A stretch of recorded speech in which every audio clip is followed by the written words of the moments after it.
Təşəkkür edirəm xanım sədr, hörmətli həmkarlar, media nümayəndələri. Hər birinizi Milli Məclisin yaz sessiyasının başlanması münasibəti ilə təbrik edir, işlərinizdə uğurlar arzulayıram. Artıq 2026-cı ilin ilk səhifələrini yaşamaqdayıq. Məncə ilin ilk müjdəsi Prezident İlham Əliyevin yanvarın 14-də imzaladığı Azərbaycan Mədəniyyəti 2040 Mədəniyyət Konsepsiyası oldu. Ondan əvvəl və sonra imzalanan 1-ci Türkoloji Qurultayın 100 illiyinin və Xaqani Şirvaninin 900 illiyinin keçirilməsi haqqında sərəncamları da həmin mədəniyyət konsepsiyasının yaşarlılığına hədəflənmiş strateji məqamlar kimi dəyərləndirə bilərik.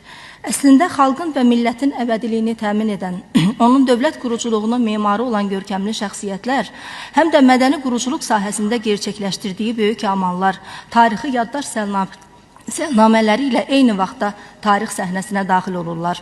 Möminə Xatun türbəsinin kitabəsində küfi xətlə bu sözlər yazılıb. Biz gedirik, əsər qalır yadigar. Amma məncə quruculuq düşüncəsi, tikib yaratmaq əzmi ilə yaşayan heç kəs getmir. Abidələşib tarixdə qalır. Xalqın həyatında, təsəvvüründə, mədəniyyət və fəlsəfəsində yaşayır.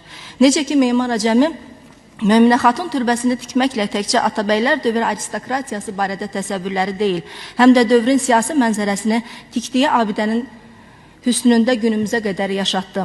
Hər bir abidə mədəni varlığımızın simvolu kimi yaşayır və tarixi yaddaşımızı yaşadır. İndi çoxları bilir ki, mədəniyyət anlayışı şəhər sözü ilə sinonimdir. Şəhər mədəniyyətin özü deməkdir.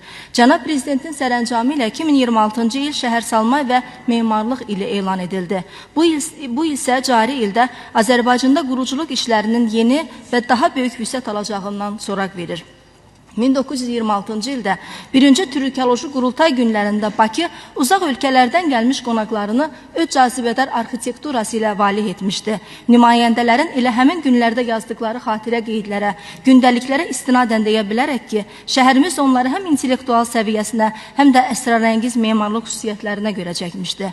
Qurultay, şərq və qərb memarlığının sintezindən yaranmış Nadir İsmailiyyə binasında keçirilmiş, nümayəndələr tariximiz barədə təsəvvür əldə etmək üçün Şirvanşahlar sarayını ziyarət etmiş, opera teatrında Leyli və Məcnun tamaşasına baxmışlar və tamaşaya baxan nümayəndələrdən biri Alman türkologu Menzer o illərdə yazdığı gündəlik qeydlərində opera haqqında təəssüratdan daha çox opera teatrının binası haqqında təəssüratlarını bölüşür. Teatr binası çox gözəldir, şərq üslubunda tikilib deyə qeydlər edirdi. Atəşgah məbədini ziyarət edən, binaları yastı yapalaq qara şəhərə baxdıqlarını da onların gündəliklərindən öyrənirik. Üstündən 100 il keçir. Qurultayın 100 illiyini qeyd etmək üçün Bakıya gələnlər bugün artıq burada bənzərsiz və modern alov güllələrinə şahid olacaq. Amma qara şəhəri deyil, ağ şəhəri